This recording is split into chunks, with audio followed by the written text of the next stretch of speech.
Welcome YouTube fans and Facebook friends, BigGunner81 here. Well, today I had plans of going out to the range with one of my shooting partners, but Mother Nature had other plans, and it's raining and pretty heavily outside, so it's not going to happen. Instead, I'm going to work on some of my project ideas I had for today, and which includes targets. Now, if you've seen some other videos, I have some shots of me shooting watermelon and different fruits and vegetables and 2-liter bottles of pop and all types of things. Well, not everybody has that luxury of being able to shoot at different things besides paper. Most of the time, indoor ranges are your only option, or most outdoor ranges only allow you to shoot at paper type targets. Well, it makes things a little boring when it's straight at target, and maybe you can't really see real well where your shots are hitting, especially whatever distance you're hitting at, unless you have a spotting scope. One of the ways to kind of see your shots a little better and also kind of have a little bit of a reaction from your shots is going to be reactive paper targets. Now, they can be very expensive, so one option is to try to make your own. Well, this is my first attempt at making my own reactive paper targets, and the idea behind a reactive paper target is you have a like a black finish or one color finish, and underneath is a different color, like a brighter color, so you can, with the contrast difference between the, like, say, black and a bright yellow or orange, you can see that base color once that projectile has passed through the paper, and it makes it easier to see your shots. And if you're sighting in a rifle, for example, you can kind of get a better idea without maybe grabbing your spotting scope to look at, or if you don't have one, it might be able to give you a better idea right away.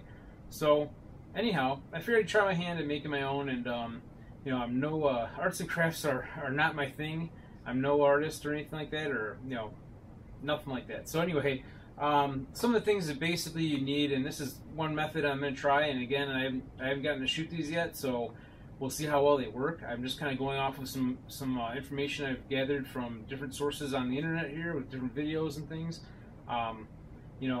Everyone's got different types of methods, so if you got some ideas for this, leave me some comments below the video, and so we can hear your ideas. I'm interested to know what kind of things you guys do to make paper reactive targets and whatnot. So some of the supplies I basically used was just my regular 8.5 by 11 white printer paper, and I had a couple of colored index cards.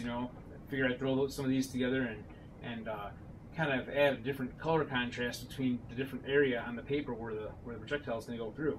So this is kind of what it looks like, and what I did, the other parts of what you're going to need, of course, are going to be a roll of clear packaging tape, and also whatever kind of cheap plain flat black spray paint. That's basically what I used.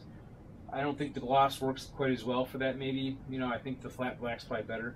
So basically what I did is I kind of laid down the note cards on the white printer paper and used the packaging tape to kind of cover over them and hold them in place and everything. So basically, once I did that, it kind of looks something like this. Now you can do all types of different designs. The other idea I had was maybe even just taking and it gets kind of expensive to use the printer ink, so I don't know if this is a great idea or not. Or maybe even use like markers.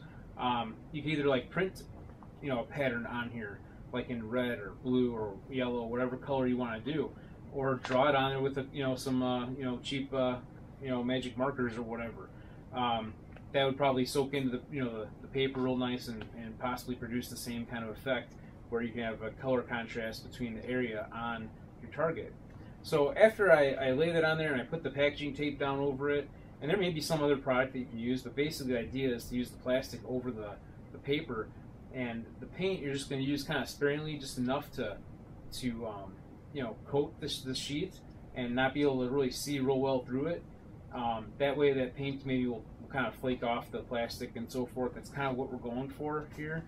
And I'll show you what it looks like once I kind of paint it here in just a second. So after you spray it, it kind of looks something like that. It's a black, flat 8.5 by 11 sheet. I recommend that you tape it down to something when you're spraying it, as well as when you're applying the tape initially, because when you go to apply the tape, it helps keep the paper flat. I actually taped it down to a cutting board when I rolled the tape down onto it, and when I went to spray it, I kind of transferred the tape over onto this grocery bag here, just to use as some type of backing, so I don't have overspray all over the place and whatnot. So and also the other part is keeping it taped down helps keeps this piece of paper from, you know, rolling and curving and all that stuff, and, you know, keeps it all flat as best as you can anyway. So not that it's a big deal, because when you go to put it on your target backer, you're probably going to staple it or tape it or whatever to attach it to your target backer when you go out to the range. But anyhow, that's just an option, and once I get a chance to take these out and test them out, I'll try to get some video or at least some pictures of what the target looks like after you run a few shots through it and so forth. So until then, thanks for watching.